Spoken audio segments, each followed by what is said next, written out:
You have a closet full of things you do not wear, a phone full of apps you do not use, a calendar full of commitments you do not want, a mind full of dreams you have already outgrown, and you cannot let them go, because letting go feels like failure, like admitting you were wrong, like erasing a version of yourself that you promised to become.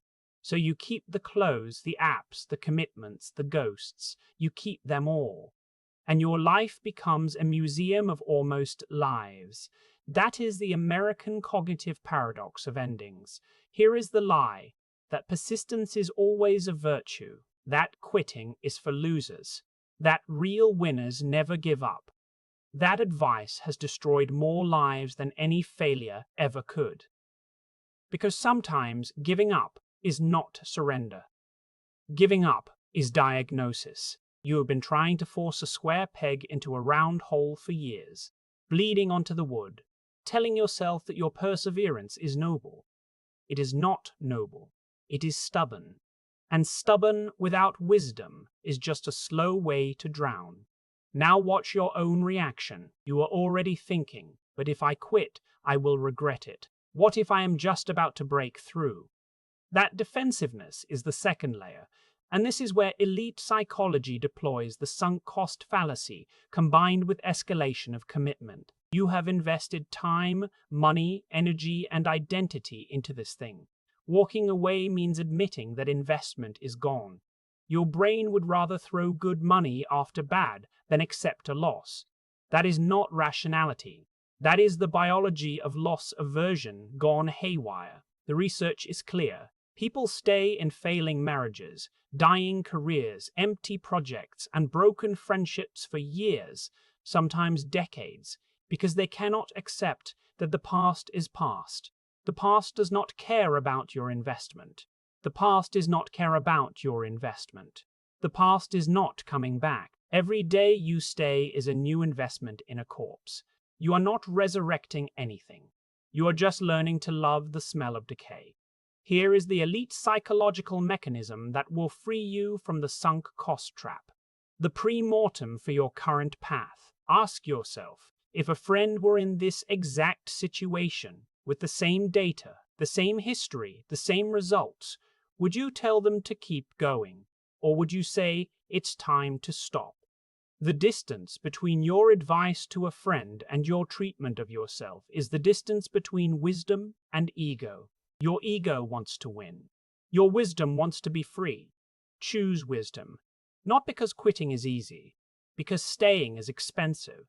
And the expense is not just money. It is years. It is joy. It is the chance to start something else. You cannot start something new while you are still carrying the corpse of something dead. You have to put the corpse down. That is not murder.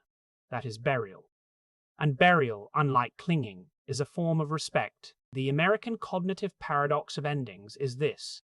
You have been taught that endings are tragedies. They are not. Endings are doors. Every ending is a beginning that you cannot see yet, because you are facing the wrong direction.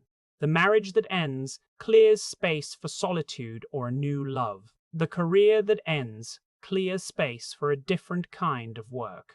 The dream that dies clears space for a dream you did not know you had. But you will never see the new door as long as you are staring at the old one, trying to pry it back open. Turn around.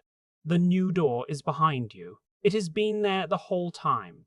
You just refuse to look because turning around feels like giving up. It is not giving up. It is growing up. Here is your test. Pick one thing you have been holding on to that you know, in your quietest moment, is already dead. A project. A relationship. Subscription. An identity. Now end it. Today. Not when the time is right. Today. Send the email. Make the call. Delete the folder. Burn the journal. Do it cleanly, without drama, without explanation. Then sit in the discomfort. That discomfort is not regret. That discomfort is the withdrawal from a bad investment. It will pass. And on the other side of that passing, you will feel something you have not felt in years. Lightness. The lightness of a closet with only the clothes you actually wear. Most of you will not do this. You will say, I need a plan first, or I will do it next month. That is the addiction to false hope. The addiction needs you to believe that the corpse might still breathe. It will not breathe. It has rigor mortis. Let it go. Now for the buried layer. At exactly 4 minutes and 58 seconds into this video, there is a single frame of a leaf falling from a tree. Just one leaf. Detaching. Drifting. Landing on the ground. Most of you blinked and felt a pang of sadness. That sadness is the cultural story that falling is failure.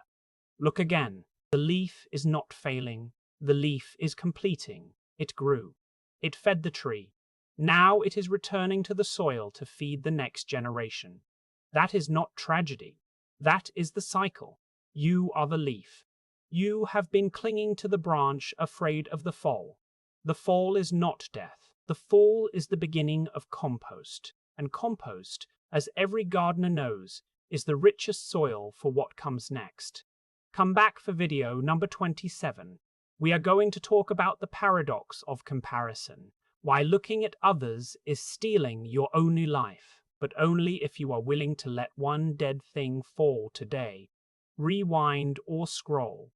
The leaf is still falling. It is not scared. Neither should you be.